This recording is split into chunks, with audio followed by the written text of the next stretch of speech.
Vamos abrir a Parashá da semana, Parashá Hashavua, no livro de Números, Sefer Bamidbar, capítulo 13.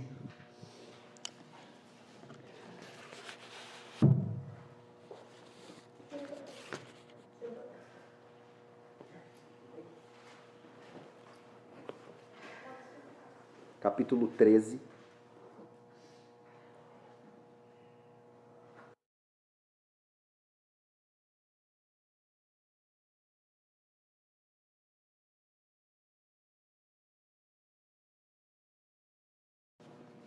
Em língua hebraica nos diz assim: Vaidaber Hakadosh Baruch Hu el Moshe lemor, Shilach lecha anashim viaturo et eretz Kinaam, asher ani notem lebnei Israel ish echad lemate avotaiv, tishlahu kol nasi baem.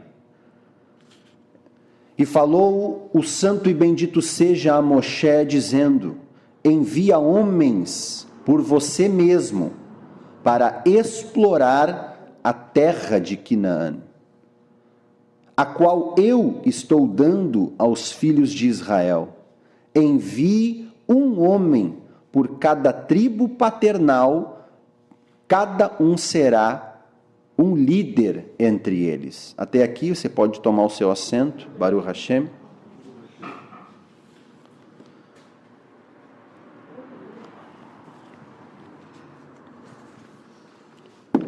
Esta porção vai narrar a história dos 12 espias. Quantos aqui conhecem a história dos 12 espias que Moshe envia à terra de Israel para espiar a terra, para ver a fragilidade desta cidade, das cidades do qual eles vão ocupar, a terra o qual o Eterno jurou aos nossos pais, para ver também a capacidade dos adversários, se eles habitam em cidades abertas ou se habitam em cidades fortificadas, como é o produto, se a terra é fértil, se a terra não é, ou seja, tentar coletar o máximo de informação possível para trazer essas informações a Moshe Rabbeinu, Moisés, para eles então o quê? Arquitetarem um plano para poderem tomar posse da terra. Só que as Escrituras vão nos dizer o quê? Que o Eterno, primeiramente, vai dizer para enviar, só que o texto original vai nos dizer Shilach lecha anashim. Na tradução em português, principalmente nas Bíblias convencionais, vai estar ali, envia homens. Somente isso. Mas o termo hebraico Shilach lecha anashim vai dizer envia por ti mesmo homens para espiar a terra. Ou seja, porque na verdade isso não era vontade de Hashem, o Eterno não queria que ninguém fosse espiar a terra. A ordem divina, o desejo de Deus era que Israel simplesmente entrasse na terra e tomasse posse da terra. Mas Moshe Rabbeinu decidiu enviar, então é por isso que o Eterno vai dizer, envia por ti mesmo. O texto original vai trazer essa informação, envia por ti mesmo, ou seja, envia por tua conta, Moshe. Envia por tua conta homens para espiar a terra. E por que não era necessário, não era da vontade do Eterno enviar espias? Não seria necessário espiar a terra, não seria necessário coletar informações. Moshe ainda vai dizer para os espias o seguinte: vão lá e vê se a terra é frutífera. E isso é estranho, porque o Eterno já havia dito a Israel que a terra era frutífera. O Eterno já havia dito que a terra mana leite e mel, que era uma terra produtiva. Mas parece aqui que eles ficaram com dúvidas e queriam a informação de que se de fato a terra era fértil. Não seria necessário enviar espias para coletar informações para ver se o povo era forte, porque não importa se o povo é forte. Por quê? Porque desde a saída de Israel do Mitziraim, os boatos rolaram. Ou seja, os povos da terra de Canaã já tinham ouvido falar do que aconteceu no Egito, de como o Eterno já havia subjugado os deuses do Egito. E o Egito era a maior potência, era o império da época. Logo, se o Eterno subjugou os deuses do Egito, que era uma potência, e inclusive engoliu o faraó e o seu exército dentro do Mar Vermelho, do Yam Suf, ou seja, essas notícias começaram a percorrer as terras, os povos começaram a se comunicar entre si. De como um povo que ninguém dava nada dentro da terra do Egito, que era humilhado todo dia, de repente o Deus desse povo vem, começa a executar juízo, fazer sinais e maravilhas na terra do Egito, e ainda tira Israel, puxa Israel com mão forte, como as escrituras dizem, e aí então chega diante do Mar Vermelho, do Yam Suf, simplesmente o mar se abre diante do povo, o povo passa, então tudo isso, sem falar sobre a derrota dos amalequitas, que era um grande povo organizado militarmente, e também havia um exército de feiticeiro, o exército dos amalequitas era um exército de feiticeiro, um povo também poderoso, e Israel venceu esse povo. Então todas essas informações começam o quê? A se espalhar pela terra, atravessar desertos e chegar na terra de Canaã. Todos os povos que Israel cruzava pelo caminho batiam o joelho para Israel, porque já sabiam daquilo que o eterno Deus fez em prol de Israel, em prol do seu povo.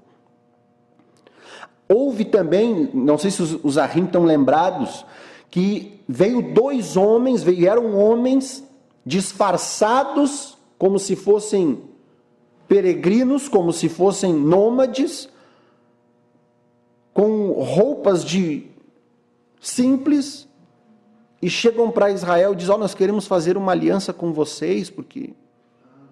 Lembra dessa parte?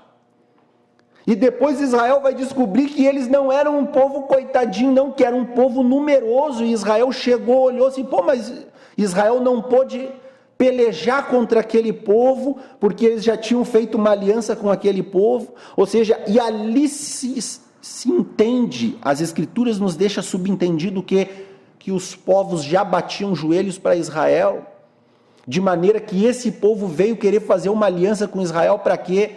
Para que Israel não acabasse com esse povo, não pelejasse contra eles. Eles temiam o Deus de Israel. Essa mesma pressão psicológica, essas mesmas notícias chegaram em Canaã. Habita gigantes em Canaã? Habita. A Bíblia diz, está lá os filhos de Anak, os Anakim, os Jebuseus, os Fariseus, tudo povo gigante. Mas as notícias chegaram lá. Israel não precisaria mandar espias, era só chegar dominando, porque as notícias do que Deus fez para Israel chegou na frente. E isso já era o quê? Meia batalha ganha.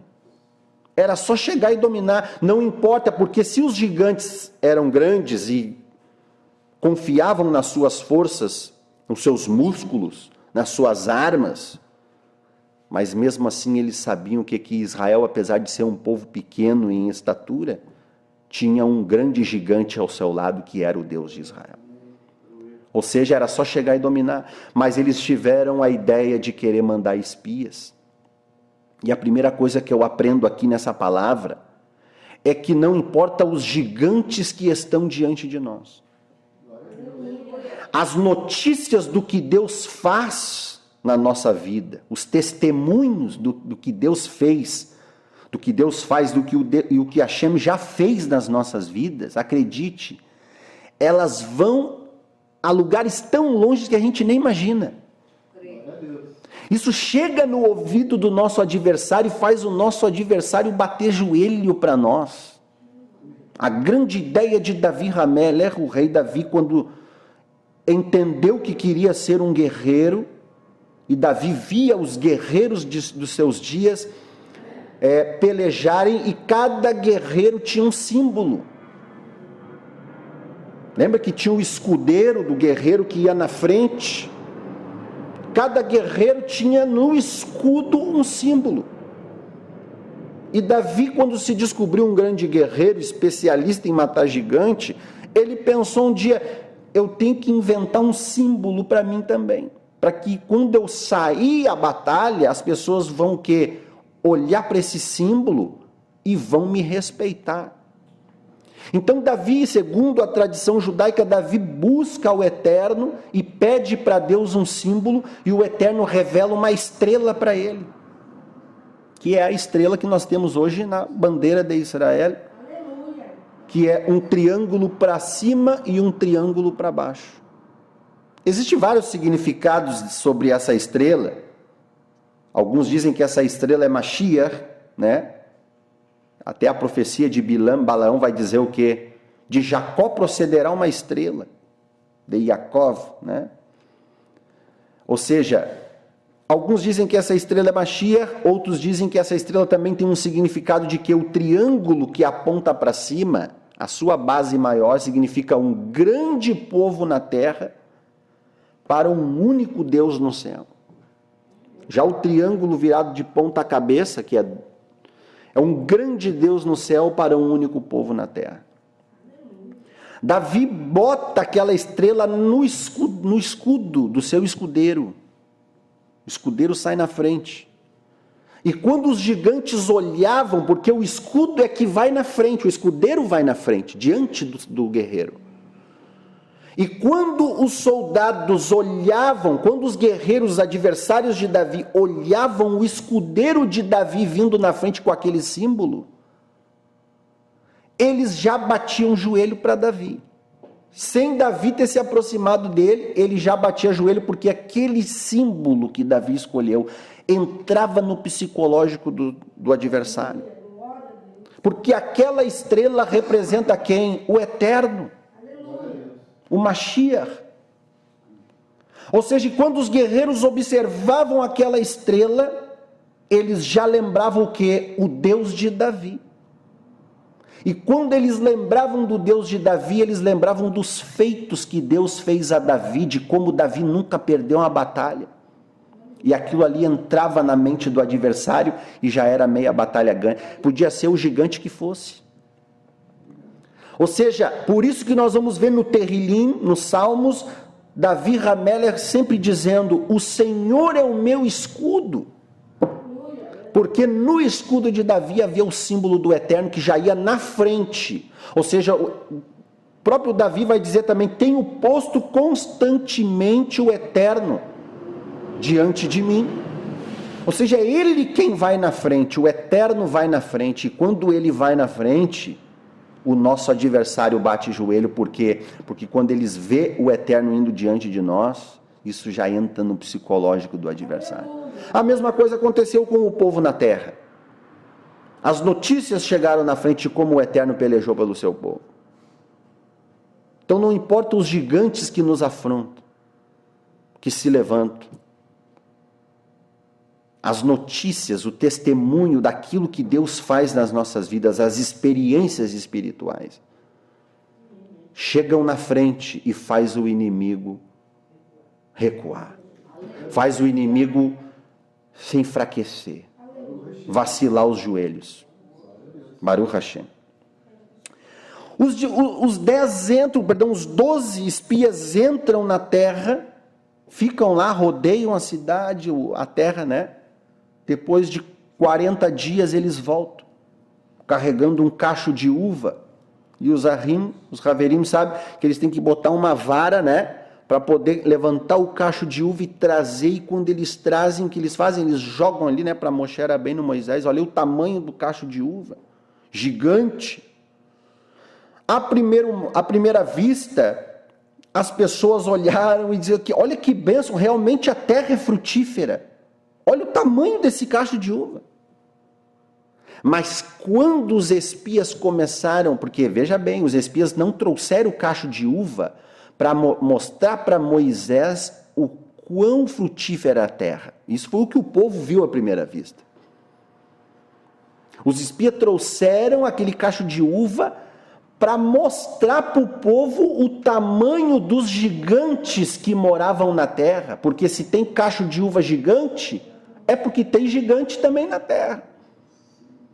Ou seja, esses 10 que foram coletar informações, esses 12, eu falo 10 porque 10 tiveram um posicionamento e 2 tiveram outro posicionamento. Esses 12, quando voltaram, 10 tinham uma opinião formada de que não valia a pena entrar na terra prometida, porque o povo era mais forte. Inclusive o texto, se você ler na Paraxá, eles vão dizer assim, ó, esse povo é mais poderoso do que nós, e certamente nos vencerá e nos consumirá.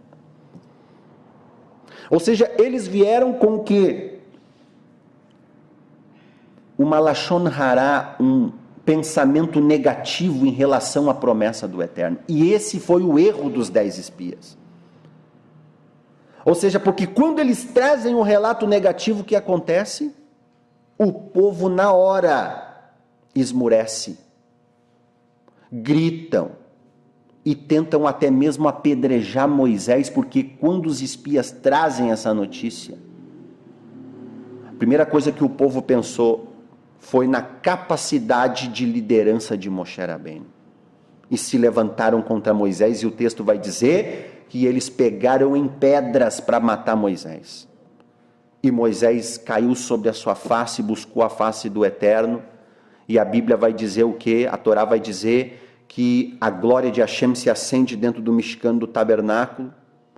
Ou seja, o povo esmurece, o povo retrocede, e por causa da notícia desses 10 espias, que trouxeram essa notícia ruim, fez muitos do povo de Israel retroceder e querer voltar para o Egito. Por causa da influência negativa desses 10. E a pergunta é, veja bem, a quem nós estamos dando ouvido? Porque tudo que o inimigo quer é fazer com que a gente retroceda no propósito de Deus. Veja bem, a terra prometida, ela simboliza o que? O propósito de Hashem. Deus tirou o povo do Mitzrayim, do Egito, para levar para a terra que mana leite e mel. Mas quando chega diante da terra, o povo quer retroceder. Por quê? Porque foi atrás da lashon hará, do boato negativo daqueles 10. E a pergunta é, a quem nós estamos dando ouvido?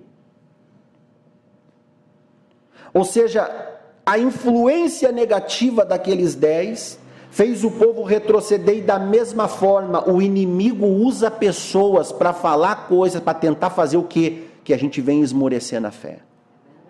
Entrar no nosso psicológico, para a gente retroceder e desistir do propósito de Hashem.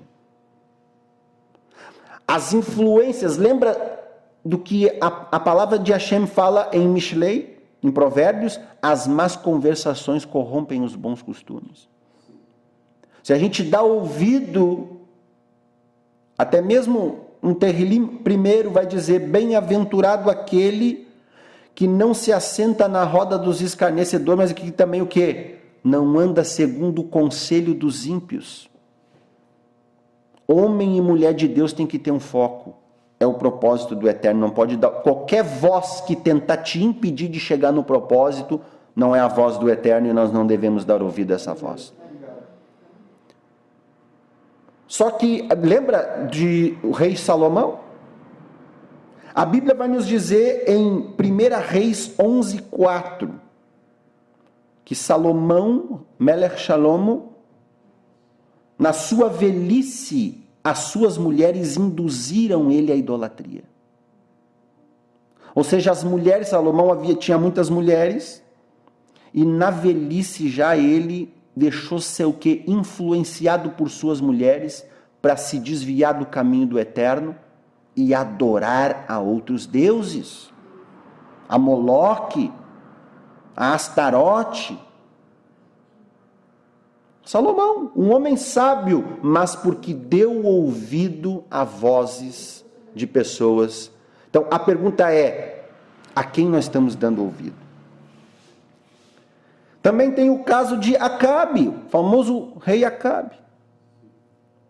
A Bíblia vai nos dizer em 1 Reis 21, 25, que ninguém foi como Acabe em perversidade, pois Jezabel, sua mulher, o instigava. A própria mulher de Acabe era usada por Ra-Satã para trazer influências malignas e perverter o coração de Acabe, a ponto de Acabe se tornar o homem mais perverso das Escrituras. Por quê? Porque estava dando ouvido a más influências.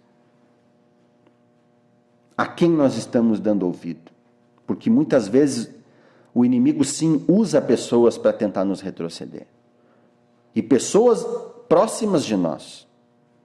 Muitas vezes também ele não usa ninguém, mas ele mesmo fala, lança dardos no nosso pensamento.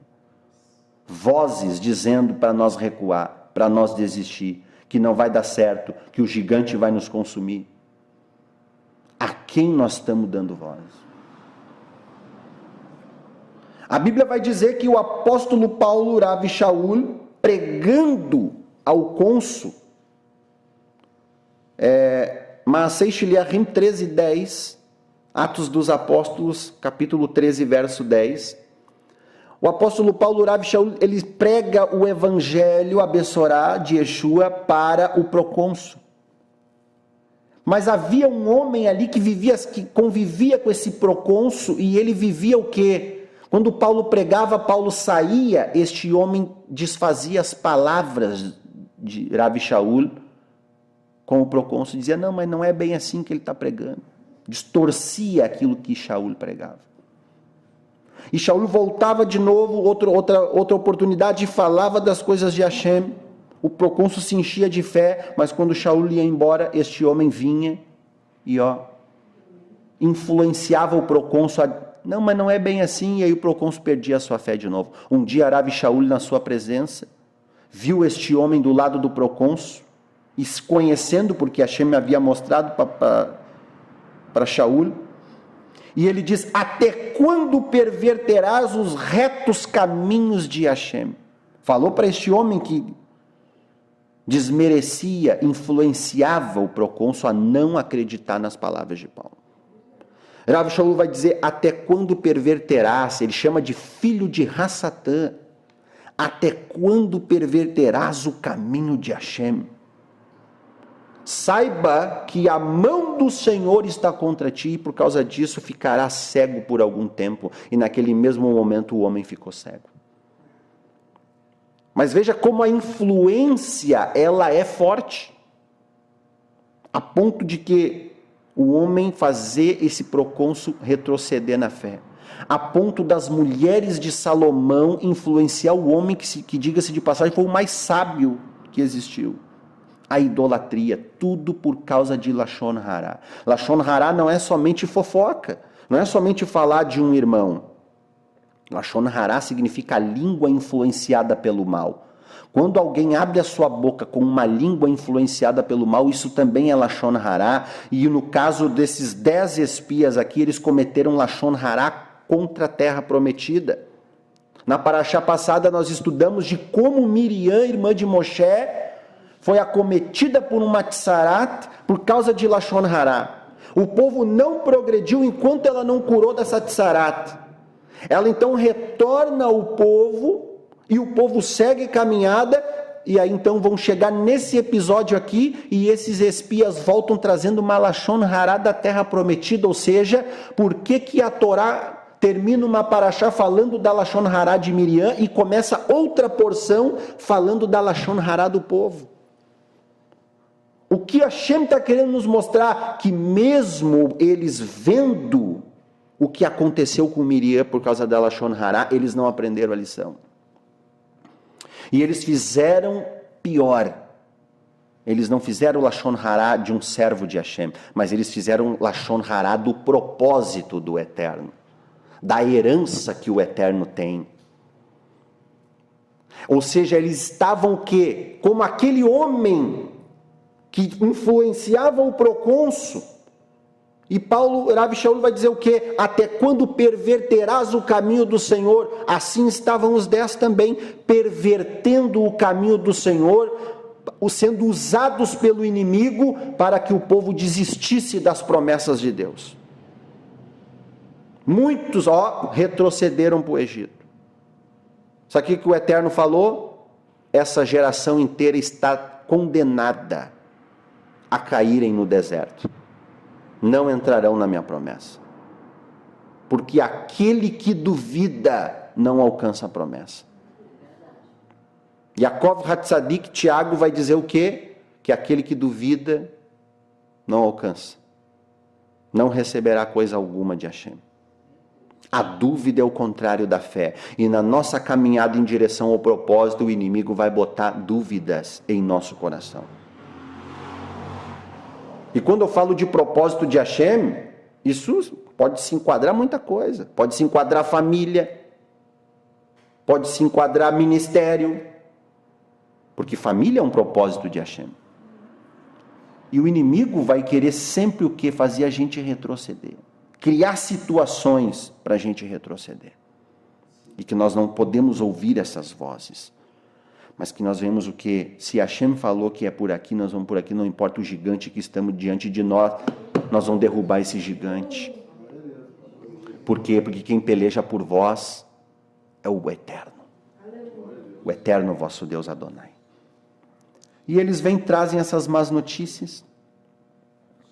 Ou seja, quem questiona não alcança a promessa. E isso me faz lembrar de outro texto. 2 Reis capítulo 7, havia uma fome na época do profeta Eliseu. Porque o exército da Síria cercou a cidade de Samaria, ficou anos ao redor da cidade de Samaria. E isso é uma estratégia militar antiga, porque naquele tempo eles cercavam a cidade. Olha como é que é a estratégia do inimigo. Eles cercavam a cidade e ficavam anos ao redor da cidade. E o povo retrancado dentro das muralhas. O que acontecia? O povo, uma vez retrancado dentro da cidade, o povo não pode sair para produzir no campo. O povo não pode trabalhar. Então o povo está condenado ao quê? A ficar retrancado, só consumindo aquilo que tem em estoque. E uma vez que nós só consumimos e não produzimos, gera o quê? Escassez. Primeira coisa que o exército fazia era tampar as fontes das águas, para que faltasse água dentro da cidade, e o povo começa o quê? A consumir o que tem dentro da cidade, e vai chegar uma hora que vai gerar escassez, e o exército está ali sem pressa, só acampado ao redor, botando pressão psicológica no povo. E quando gera escassez, que o povo consome tudo que tem dentro dos seus reservatórios, das suas dispensas, e o povo não consegue sair para produzir, veio a escassez, o que acontece quando vem a escassez? Gera o desespero, a fome. E o ser humano tira a comida dele, tira a água dele para ver o que ele se transforma. E o povo começa a ficar desesperado. Sabe o que as escrituras dizem? Que as mães começaram a comer os próprios filhos. O rei está caminhando na muralha e duas mulheres estão brigando. E o rei fala, o que está acontecendo aí? Que briga é essa? Já não basta o que está acontecendo, vocês estão brigando entre si. E aí uma mulher falou assim, que bom que o Senhor apareceu, rei, julgue a nossa causa. O rei falou, tu pode falar então, o que houve? Nós combinamos ontem, eu e essa mulher aqui, que nós iríamos comer o meu filho ontem.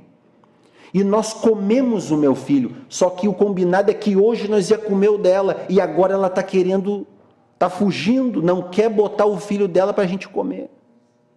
Olha o tamanho da escassez. Quando o rei ouviu isso, o rei botou a mão na gola e rasgou as suas vestes. E falou assim, eu sei de quem é a culpa. A culpa é do profeta Eliseu. Sabe por que o povo estava vivendo aquela situação ali? Porque estavam desobedientes à lei do Eterno. E na Parashá Berucotai que nós estudamos, o Eterno disse, se vocês se desviar dos meus mandamentos, vocês vão comer os próprios filhos. Isso era um castigo de Hashem, juízo de Deus. Só que eles não perceberam, ou seja, quando eles viram, quando o rei viu isso acontecendo, em vez de ele botar o dedo na consciência e pensar assim, não, isso está acontecendo por causa da nossa desobediência. A primeira coisa que ele fez foi botar a culpa no homem de Deus. Ele falou, a culpa é do profeta Eliseu. Sabe o que ele faz? Manda um soldado, capitão do exército do povo de Israel. Ele falou, vai lá e arranca a cabeça do profeta Eliseu. Quando o homem chega para matar o profeta Eliseu, quando ele dá o primeiro passo em direção à casa onde Eliseu está com os filhos dos profetas, com a escola de profeta, Hashem já falou para o profeta, ó, estão vindo aí te matar. E ele comenta na mesa, o filho do homicida, filho de Acabe. Quando ele fala o filho do homicida ali é filho de Acabe. O filho do homicida mandou me matar. Não demorou muito, alguém bate na porta. E aí os filhos dos profetas se amotinam e dizem, não, ninguém corre. Abre a porta ali. Quando abriram a porta, o capitão chegou e falou, quem é o profeta Eliseu aí? Eliseu falou, sou eu. O capitão não perdeu tempo, botou a mão na espada e puxou da espada para matar o profeta. Só que o que ele não esperava é que o profeta também puxou da espada. Só que a espada do profeta não estava na bainha. A espada do profeta estava na língua. Aleluia. Quando ele puxou a espada, o profeta Eliseu puxou a profecia. E falou, amanhã, não é mês que vem, é amanhã. A estas horas mais ou menos, vai haver abundância nessa cidade. Veja bem, as mães estão comendo os próprios filhos. Tem que ser profeta ou não tem que ser profeta para profetizar?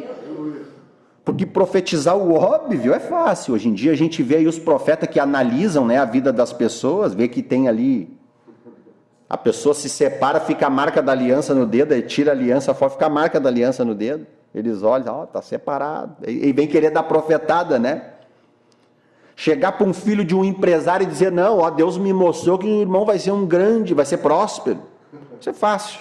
É óbvio que ele vai ser próspero, é filho de empresário. Agora eu quero ver chegar para um mendigo na rua e dizer assim, ó, tu vai ser um grande homem de Deus, tu vai ser um empresário. Aí, porque a profecia não se encaixa com a realidade.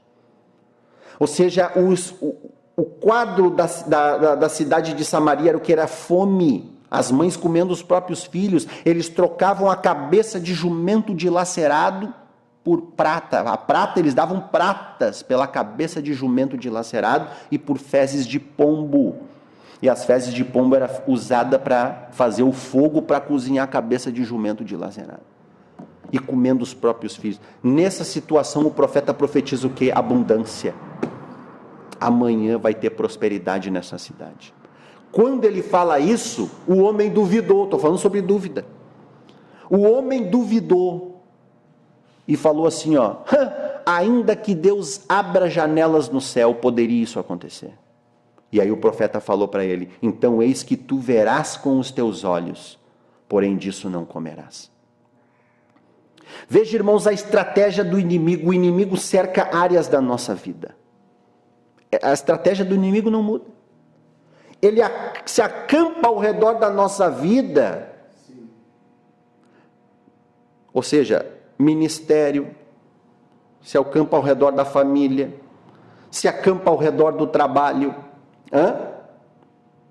Para quê? Para ver se a gente acaba entrando em desespero. Para ver se a gente se desespera e para ver se a gente acaba se matando uns aos outros. Essa é a estratégia do inimigo. Dentro de casa, o inimigo não é tua mulher, não é teu esposo, não é tua mãe, não é tua sogra. O inimigo quer que você olhe para ele como um inimigo, como um adversário, mas não é. O adversário é outro. Ele só cercou e está trabalhando na pressão psicológica. Aquele soldado que questionou e o profeta falou, tu duvidou, então tu vai ver com os olhos, porém não vai comer. No outro dia, veja bem, havia 4 leprosos. O 4 se manifestando novamente.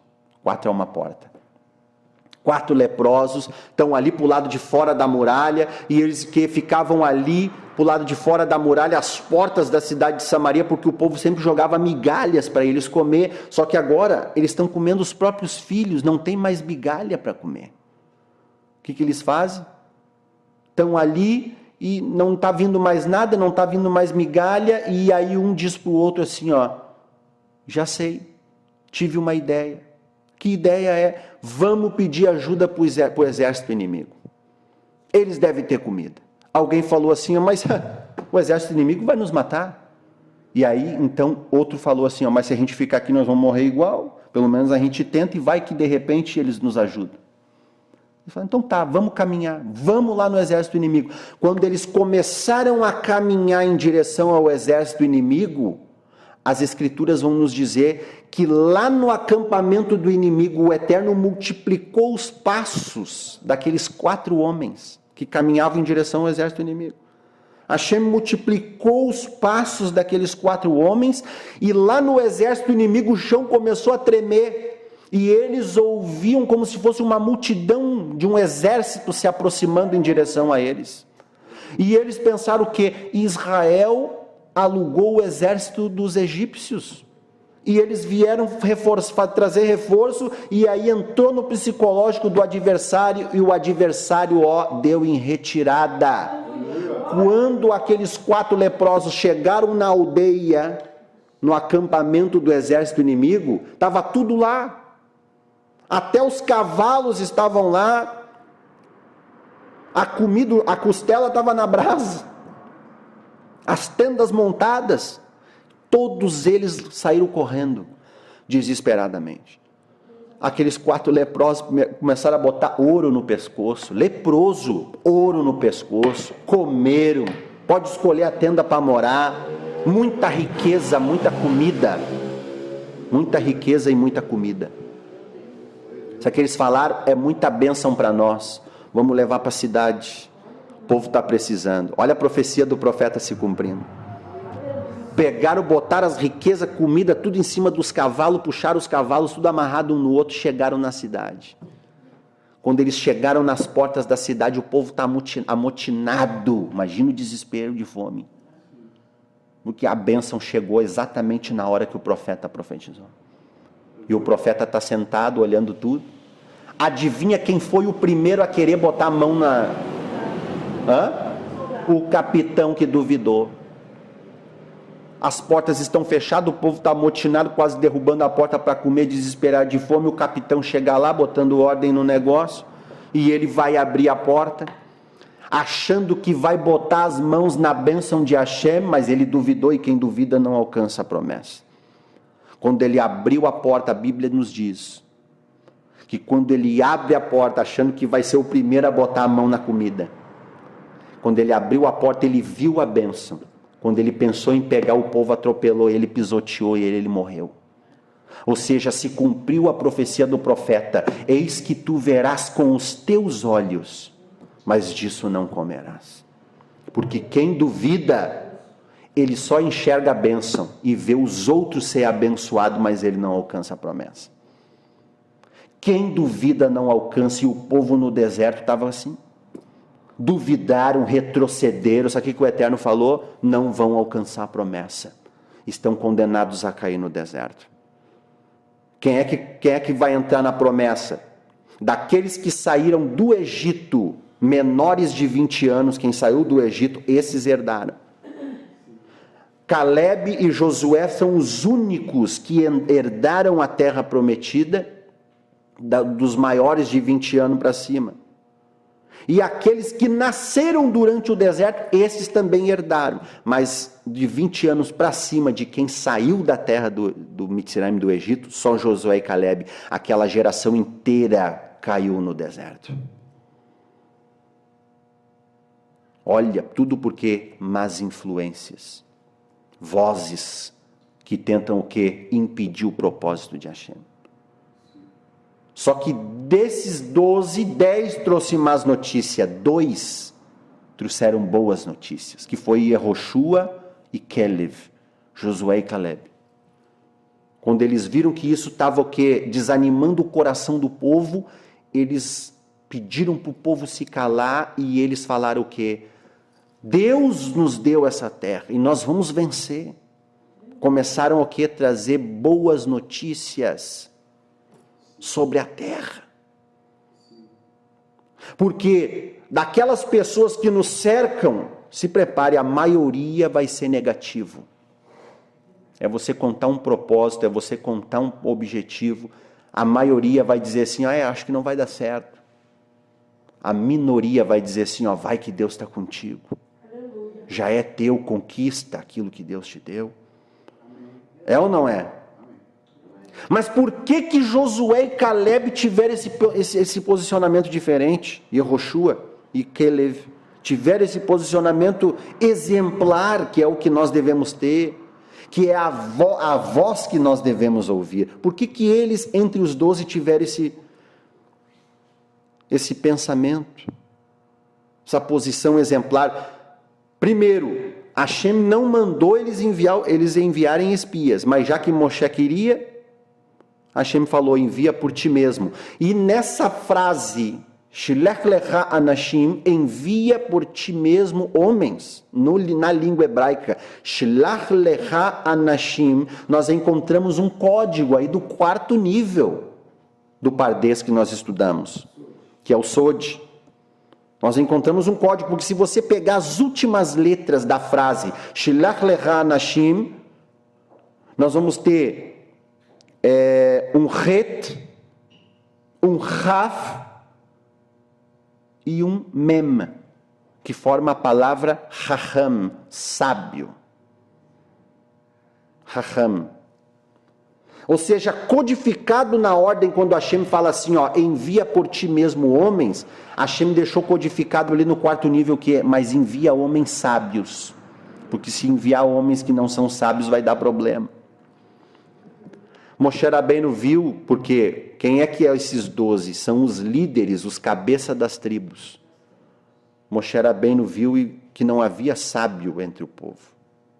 Então ele chama Yehoshua, Josué, chama Caleb, Caleb, e ele abençoa os dois e troca o nome de Yehoshua nesse capítulo, nessa paraxá. O nome de Yehoshua de Josué era Roshea, ou seja, Oséias. Aí neste momento Moshe Rabbeinu vai trocar para Yehoshua. Por que Moshe Rabbeinu troca o nome de Josué bem na hora que ele vai enviá-los à terra prometida? Aqui tem um sod também, porque Roshea é o nome de Josué antes. Oséias, como nós lemos ali no hebraico, é Roshea. Só que agora Moshe Rabbeinu vai acrescentar uma letra no nome de Roshea, vai botar um Yud, aí fica Yehoshua. Interessante porque daí as duas letras que começam o nome de Yehoshua é um Yud e um Re, que forma a palavra Yah, que é um dos nomes do Eterno. Ou seja, Moshe Rabbeinu, quando troca o nome de Yehoshua, ele está trazendo, invocando o nome, ele está colocando o nome de Hashem sobre Josué. Yah é um dos nomes do Eterno. Lembra da palavra aleluia, aleluia, aleluia. Ou seja, aleluia quer dizer louvado, vem da palavra hitipalel, ou seja, aleluia, louvado, aleluia, louvado seja Yah. É a contração do tetagrama sagrado, do Yud Kei Vav Kei, do hebraico. É um dos nomes do Eterno Yah. Quando Moshe Rabbeinu troca e bota a primeira letra ali, fica Yah, Yehoshua ou Yahoshua. No hebraico, ele está invocando o nome de Hashem, colocando o nome do Eterno sobre Josué. Para quê? Para que Josué possa ter sucesso na sua missão. Porque ninguém pode ter sucesso na sua missão se não tiver com a presença de Hashem concernente às coisas espirituais. Tem que estar com a presença de Deus. Por que os 10 vieram negativos? porque não estavam com a presença de Hashem. Agora, Yehoshua e Caleb estavam com a presença de Deus e olharam o quê? A terra com outros olhos. Por isso que é trocado o nome deles e é colocado o nome de Hashem sobre Josué, para que ele possa receber a unção e a presença de Deus para enxergar a terra com bons olhos. Só que a letra Yud, que é acrescentado no nome de Yehoshua, a letra Yud, que é aquela letrinha pequenininha que nós sabemos, ela também pode ser pronunciada como Iad. Iad, em língua hebraica, quer dizer mão. Ou seja, nós também poderíamos entender no quarto nível que Moshe Rabbeinu, quando botou essa letra, estava invocando a mão do Eterno sobre a vida de Yehoshua. Para quê? Para capacitá-lo, porque quando a mão de Deus vem sobre a nossa vida, ela nos capacita a fazer coisas que nós mesmos não poderíamos fazer por meio de nossas próprias capacidades. Lembra de Eliahu Hanavi, o profeta Elias? Quando ele está lá, pede para o seu servo, levanta aqui, tu vê, eu não vejo nada. 7 vezes levanta e olha, na 7ª vez eu vejo uma pequena nuvem. Lembra daquele episódio? Do tamanho da mão de um homem. E aí então aquela nuvem se aproxima, os céus são tomados por aquelas nuvens, porque aquela nuvem estava longe, né? Só que aquela nuvem foi se aproximando e enegreceu o céu. Quando enegreceu o céu, fechou o templo. E aí Eliahu Hanavi vai dizer para o servo dele, desce agora e avisa Acabe para que venha aparelhar a sua carruagem, porque já se ouve barulho de abundante chuva. Acabe aparelhou a sua carruagem real, 6 cavalos, e foi para Jezreel, que era a capital de Samaria. E a Bíblia vai dizer o quê? Yad Hashem veio sobre Elias, a mão do Senhor, a Bíblia diz no texto original, Yad Hashem, a mão do Eterno vem sobre o profeta Elias e capacita ele de uma forma tão grande que a Bíblia diz que ele corre na frente da carruagem do rei Acabe, ou seja, mais rápido do que 6 cavalos. Já pensou? A Bíblia fala isso. Porque quando a mão de Hashem vem sobre a nossa vida, ele nos capacita a fazer coisas que nós não podemos fazer por meio de nossas próprias forças. Ou seja, quando Moshe Rabbeinu bota o Yud ou Iad, ele está o que? Colocando a mão de Hashem sobre Josué para que ele venha o que? Enxergar aquilo que os olhos naturais não podem enxergar. Somente com visão espiritual, ter discernimento, olhar na terra e ter discernimento. Só que o interessante é que quando Moshe Rabbeinu envia eles, ali também tem um segredo muito tremendo, porque eles vão dizer assim, Moshe Rabbeinu vai dizer, vocês vão subir, vão dar a volta e vão subir pela região do Negev, que é Negeb em língua hebraica. E a pergunta é, por que Moshe manda eles subirem pelo Negeb? Para espiar a terra. Eles tinham todo um espaço, um território para entrar já de cara, mas não, Moshe Rabbeinu vai dizer, vocês vão percorrer as laterais e vão entrar pelo Negeb. O que tem no Negeb que Moshe Rabbeinu falou para eles ir por lá? Para espiar a terra. Quando a gente entra na região do Negeb, a gente anda um pouquinho dentro do território, a gente vai chegar numa cidade chamada Hebron, em língua hebraica. Quando eles entram na cidade de Hebron, quando eles chegam nas colinas do Negeb, que eles olham eles veem o que? Hebron. E quando eles olham para Hebron, a primeira coisa que eles vê são gigantes. Os Anakim moravam ali, os filhos de Anak. Gigantes. Só que quando eles vão por ali, que eles olham, eles sobem e olham Hebron e olham os filhos de Anak, os 10, veja bem, o que é a visão espiritual? Os 10 que não estão com o espírito de Hashem, os 10 olham para a terra e vê os gigantes, os filhos de Anak, mas os 2, Yehoshua e Caleb, que é como o coração, cachorro, né? Que é como o coração, cachorro interessante, porque o cachorro, se você solta ele, ele vai na frente, não é? Como se fosse alguém guiando o caminho, né? O cachorro ele vai ali balançando o seu rabo na frente, como se ele estivesse puxando o caminho, mas na verdade ele não está puxando o caminho, ele está indo na frente, mas o ouvido dele está atento ao seu mestre. E Caleb tinha o quê? Um posicionamento de liderança. Vamos na frente, vamos fazer. Mas ele era alguém que não deixava isso subir para o coração, porque ele tinha o ouvido ajustado e sensível a ouvir a voz do seu mestre, Hashem. Caleb era um homem segundo o coração de Hashem, assim como Davi. E Yehoshua também recebeu a mão do Eterno e recebeu uma capacitação para também enxergar o que os 10 não enxergaram. Os 10 subiram pela região do Negueb, olharam Hebron e viram o que? Os filhos de Anak e já tremeram. Visão carnal, mas Josué e Caleb não. Quando eles olharam para Hebron, eles não viram os filhos de Anak. Sabe o que eles viram? No mundo espiritual eles lembraram, aquilo fez eles lembrar de algo. Hebron é o lugar onde os patriarcas estão sepultados. Abraham, Yitzhak e Yaakov, eles estão sepultados em Hebron, eu estive lá. Ou seja, o que Moshe Rabbeinu quis fazer? Quando vocês subir por lá, vocês vão ver a terra onde os nossos pais estão enterrados. Que diga-se de passagem, olha bem, é como se Moshe Rabbeinu estivesse falando isso para eles. Vocês vão subir, vocês vão olhar Hebron e vocês vão ver gigantes. Mas quando vocês olhar para Hebron, vocês vão ver outros gigantes que os olhos espirituais, olhos carnais não podem ver. Os olhos naturais não podem ver. Que gigante é esse? Os gigantes da fé. Abraham, Yitzhak e Yaakov. E sabe quem é os filhos de Anak ali? Esses gigantes que habitam ali? Os filhos de Het. Lembra que Abraão comprou a caverna de Macpela para sepultar Sara, e as escrituras vão dizer que ele compra dos filhos de Het aquele terreno. Ele compra. Os filhos de Het são os Anakim, são gigantes. E Abraão era respeitado entre os gigantes, porque ele podia ser pequeno em estatura, mas a fé e o coração dele era de um gigante. E ele tinha moral entre os Anakim. Ou seja, quando eles subiram por ali, aquilo ali gerou uma injeção de ânimo nos dois, Josué e Caleb.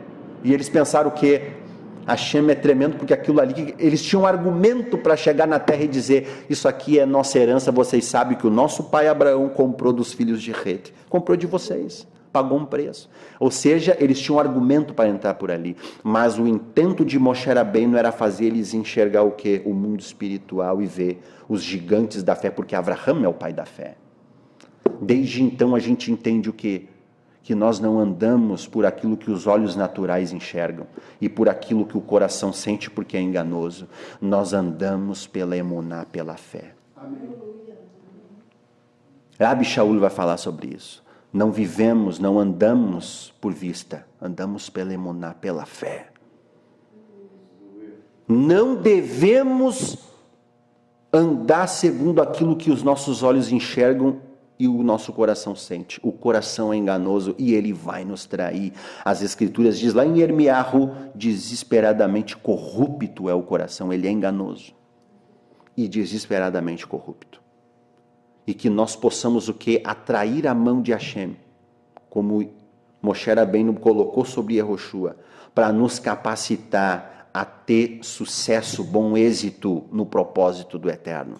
E não enxergar conforme os 10 carnais e perversos, mas que a gente possa enxergar como Yehoshua e Kelev, Josué e Caleb, e trazer boas notícias e dizer, tem gigante, mas o nosso Deus entregou essa terra, é nosso e nós não vamos recuar, nós vamos dominar, e vamos tomar aquilo que é nosso por herança.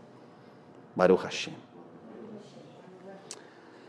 Em Provérbios vai dizer, o temor do homem virá a ser laço, mas os que confiam em Hashem estão seguros. Baruch Hashem. A mesma coisa vai acontecer com Abraham, para nós encerrar. Fechou 1 hora agora de pregação. A mesma coisa acontece com Abraham, porque Abraham é uma pessoa, Abraão, veja bem, quando eles sobem ali pela região do Negev, que eles olham Hebron, que é onde está sepultado Abraão, e Abraham é o pai da fé. E Abraham, por ser o pai da fé, também não olhava com olhos naturais, tudo que ele olhava com olhos espirituais. E é isso também que Moshe Rabbeinu queria botar na mente. Por isso que Hashem fala, envia homens sábios. Porque um homem sábio vai discernir as coisas no mundo espiritual. O carnal não, o carnal vai enxergar com olhos naturais. É ou não é? Sim. Veja como as coisas se encaixam. E quando eles olham Hebron e vê Avraham, a primeira coisa que eles pensam assim, o nosso pai não enxergava com olhos naturais. Eles enxergavam, o nosso pai, Avraham, Isaac e Jacob, enxergavam com olhos espirituais as coisas. Ou seja, estava trazendo uma mensagem para que eles não olhassem com olhos carnais a terra, mas com olhos espirituais. Lembra de Abrahão? Lembra que os pastores de Ló entraram em contenda com os pastores de Abraham? Começaram a brigar, os pastores começaram a brigar por causa de ovelha, e isso aí não mudou até hoje, é assim, os pastores brigam por causa de ovelha.